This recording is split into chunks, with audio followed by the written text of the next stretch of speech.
when I came into contact with like the bigness of the narrative of the Bible and like that's my story. That's how it happened. Okay, talk about that more. Okay, talk about that more cowbell. So coming in the Hebrew Bible specific or the Old Testament? Page 1, chapter 1. Okay. Yeah. So you were anti-Christian, or you were? Yeah. No, I was. You were. That's not too strong a term. No, you had animosity towards Christianity. For sure. And then, how did you encounter the Hebrew Bible in a way that it in any way cracked a nut open for you? Am I talking about this now? Yeah.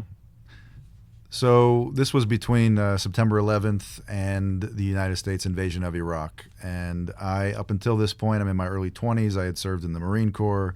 I was at a point in my life where I didn't really know what to do next. I was very much interested always in religion in general, why people believe what they believe, and was always interested in studying different religions and their different answers to the big questions of life. But the one thing that I was absolutely sure about was that Christianity was for dumb people.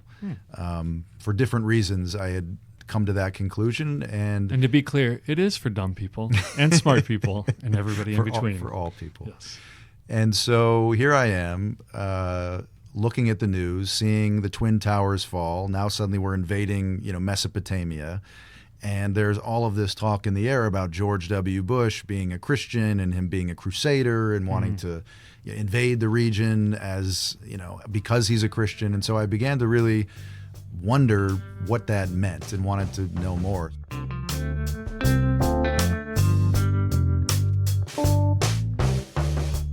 So I picked up a copy of the Bible that I had for some reason carried around with me since graduating from high school. My mother's church had given it to me. And you don't mean literally carried it with you where you went. You meant you toted it from apartment to apartment? Exactly. Okay. It was in my sea bag. Okay.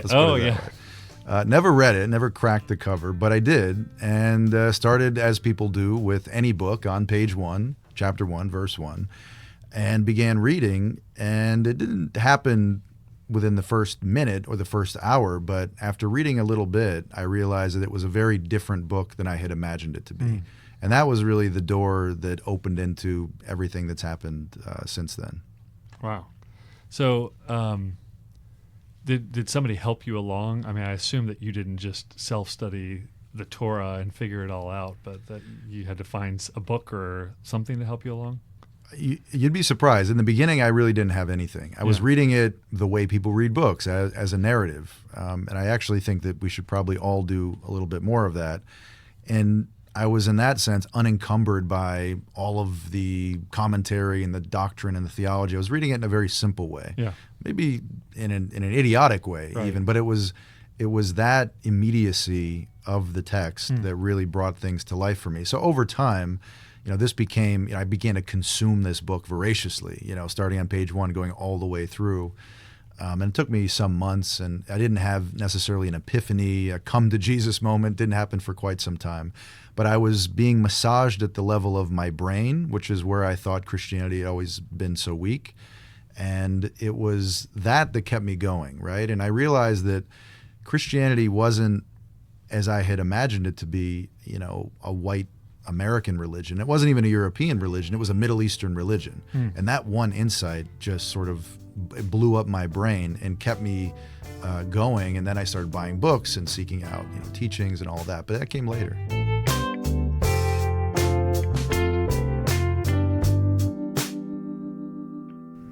I just now thought of it, but I had almost an identical experience. I became a Christian and then started reading it. But it was because I didn't have that previous exposure, which I always think, I wonder if you can recreate that. Like, you almost wish you had one of those Men in Black pens where you could just wipe people's brains for a little while and be like, let's read Genesis together, but first forget everything you know.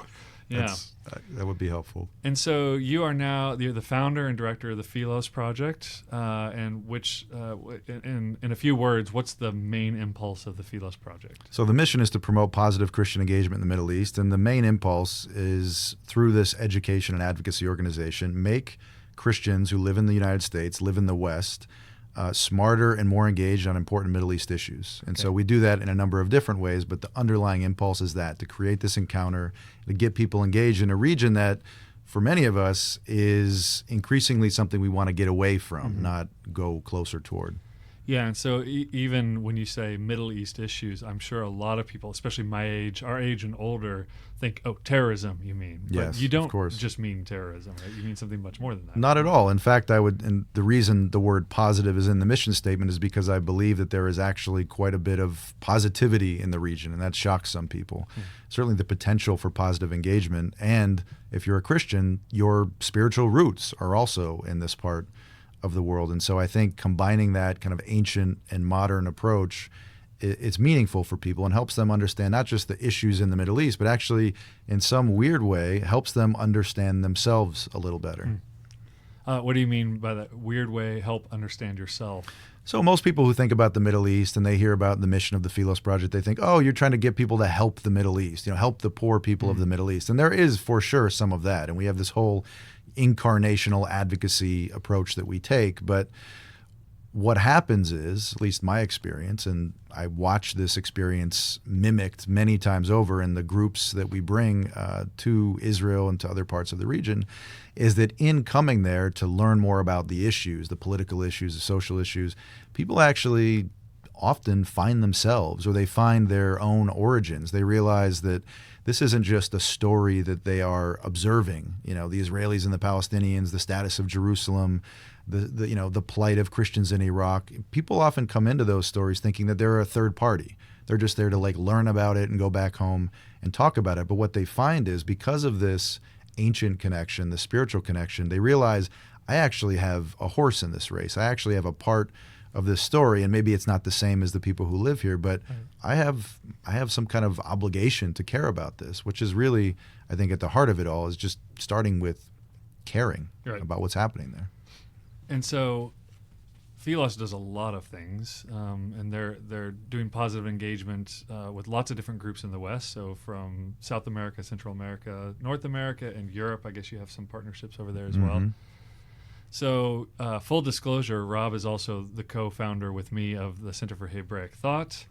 And so I wonder if people ask you, wait, these two ships that you're sailing, what do they have to do with each other, right? Yes, no, people have asked me that question. Center for Hebraic Thought, what the heck does that have to do with the Philos Project? And most of what Philos does, and people know us for, is bringing people on trips, giving them immersive experiences in the region in order to build community, build networks, and we do that all over the West, as you say, in order to support people who are doing positive work, constructive work on the ground, right? So it's sort of trips to community, to supporting people in the region. And there's a whole kind of model. And so here we come with the Center for Hebraic Thought, and people think, what the heck? That seems like such an outlier. And what I tell them is that you can't do the work that we do without thinking about the realm of ideas, right? We're not just automatons sort of marching on the Middle East, right, with the gospel. There's an intellectual framework that is very important to the success of our mission.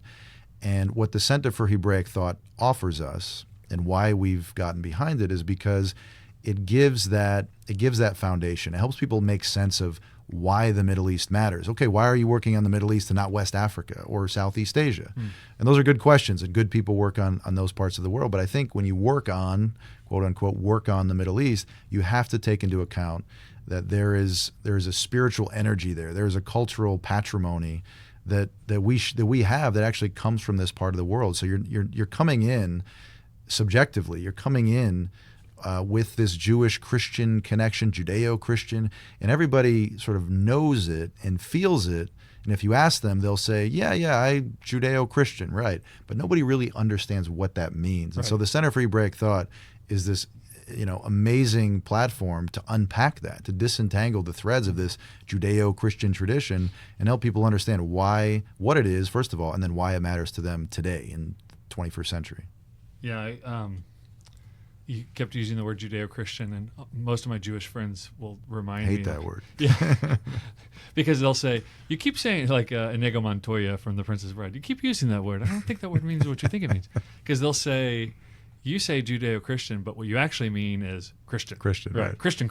And you just Thanks for making us the adjective. Yeah, you just throw Judeo in there to make yourselves feel better, essentially. So I've often said maybe we should think, or I've thought about this lately, maybe we should use a different term like Hebreo-Christian, which would include Judeo. And So this is why I think Hebraic is such a great word, because we're actually erring on the other side. We're going so far, you could say, to the Jewish side, that we're actually allowing Christianity to be encompassed within that, because I think it is, right? I think that's one of the claims, is that Christianity is not this strange thing that appears in parallel to Judaism and Jewish thought. It's actually born from its womb, right? So Christianity is Hebraic. I think it's enough to say Hebraic. I actually avoid the phrase JudeoChristian, except on this podcast. I do as well.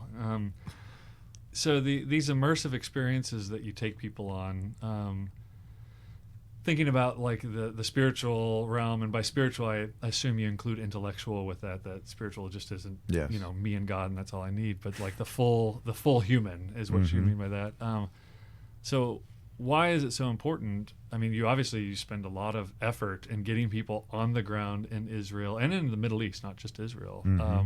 But what do you gain by doing that versus just like putting on a classroom PowerPoint and talking about all of these things? Right. Well, until someone goes to Israel, to the Holy Land might as well be Narnia, right? It's something you have in your imagination that was shaped during your Sunday school hour, the felt board with the Jesus guy. You have Nobody a picture. Knows what that is anymore. I talk about a flannel graph. People look flannel at me graph. Like, there you go.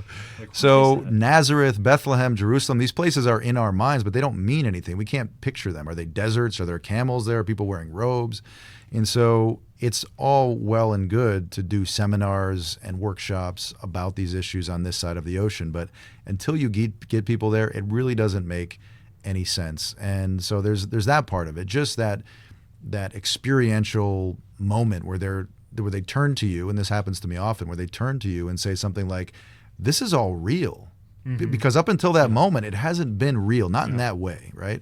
And the second piece of it is, and this is something I think Philos is much stronger than a lot of other organizations on, is bringing people into relationship with the people who live there. So even for people who've been to Israel, people who've written about Israel, thought about Israel, Israel is still, in some sense, an imaginary place, right? It's stones, it's ruins, it's what happened 2,000 years ago. And what we really try hard to do on Philos trips is to say, yes, that's part of this story. And of course, taking people to the different sites and all of that, giving them lectures, but introducing them to the people who live there today. Because the people who live there today are just trying to get Wi-Fi. They're just trying to order a cup of espresso. And I think that we forget about that. And what ends up happening is that has negative consequences. If all of your engagements with, let's say, the Israeli-Palestinian conflict are coming from a place of theology, with no reference to actual life as it's lived by real people, you're going to make some colossal mistakes. And I think Americans and Christians in particular end up making a lot of those mistakes because they don't have empathy for the real people who live there. And I don't care if they're Israelis or Palestinians, they're just out of touch with them. So getting them there, they get to meet those people, share meals with them, and that in and of itself is a very powerful experience. Yeah.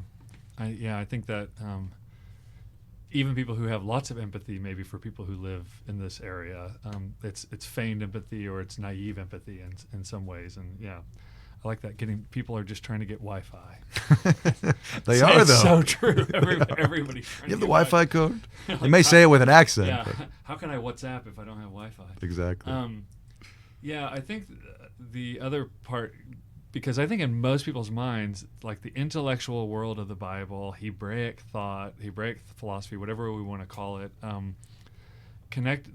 going to Israel and actually being there and getting to know people, that is not an automatic connection that most people make in their mind. And I think until you have, when I talk about the Central Hill Country and barely arable land and two rainy months a year and you got to trap all the water, I say this in class and I'm like Chicken Little jumping up and down going, you don't understand. Like if we're just there right now, it would all make so much more sense. And so there is something about, I have kind of a deeper theological belief about this, but that the fact that God brought them to this particular chunk of land where they had to depend on him in a very particular way, and didn't say like take over Egypt or take over the Euphrates, places where it actually is very easy to farm and you can kind of get along just by diverting water in various ways, that he took them to a hard place and asked it for high amounts of trust in a difficult situation. and then made them walk that out over centuries, to me actually shapes the way they think about the world. And so I see the even if you never went to a single ruin or an excavation site in Israel, if you just actually got around and saw what the topography was like, saw how hard it is to get water on a given day when it's not pumped in via plumbing, that in and of itself helps you get you in the mind frame of what the biblical authors are thinking about. I like that. It makes a lot of sense.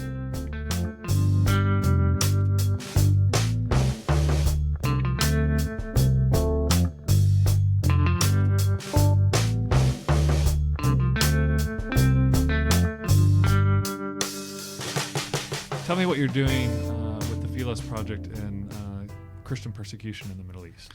Yes. Well, I'm happy you asked. It's a huge problem. Not enough people ask me, unfortunately. We are living in an era where Christianity, to say it's on the decline in the Middle East is an understatement. You can argue it's been on the decline since the 7th century, but it certainly has picked up pace in the last decade. And we've been watching the virtual liquidation of Christianity in northern Iraq, a place that up until even 20 years ago had over 1 million Christians living, speaking Aramaic, living out these traditional lives they've been living for centuries, now almost completely gone on our watch, essentially. Syria, not much different. And all over the region you see these Christian communities that have been there a long time, under admittedly difficult situations, are now facing almost complete extinction. So I don't think it's a mistake that the Philos Project was founded almost at the same moment that ISIS sort of peered on our national media, right? This was late summer 2014. One of the first things I did was to bring on a fellow, a woman, an Iranian Assyrian woman named Juliana Taimurazi, and we've been bringing on fellows. These are sort of the hands and feet of the Philos Project, who come from these Middle Eastern Christian communities, different countries supporting their work, and getting our larger community behind them. These are people who've been on our trips, come through our programming, to introduce them to the people on the ground so that they can support them. So there's a lot of things we support. Palestinians, we support Maronites and Syriacs, and anyway, it's a long story. But a big part of what we're doing, in addition to the work on the ground, is trying to just educate Christians who live in the United States that this is a big issue. And you'd be shocked, or maybe you wouldn't. You may have some exposure to this, but the level of apathy and the misconceptions and the misunderstandings about the fact that there even exists Christianity in the Middle East is staggering, right? Yeah. So we're swimming upstream just trying to get people to understand that Christians live over there, and then going that extra mile to get them to care and to do something about it. Yeah, I think it's so difficult for Western Christians to imagine, especially Americans. We were talking earlier, my Jewish friends are just, they send me email after email about Christian persecution, and then they lament, why don't Christians care about that? I don't hear any Christians that care about this. And I was talking to a good friend of mine, Jerry Unterman, who, he said, look, if I hear about an anti-Semitic act in France, that hurts me, it pains me, because A, that's one of my fellow Jews, but I think there's also this B, that if they do it to that person, they're going to do it to him, right? It's just it's a slippery slope that will eventually happen. And of course, any Jew or anybody in the Western world that has any sense of history knows that it has happened, and the worst effects. I think that Christians have no sense of this. I think, and no. part of it's because we've never.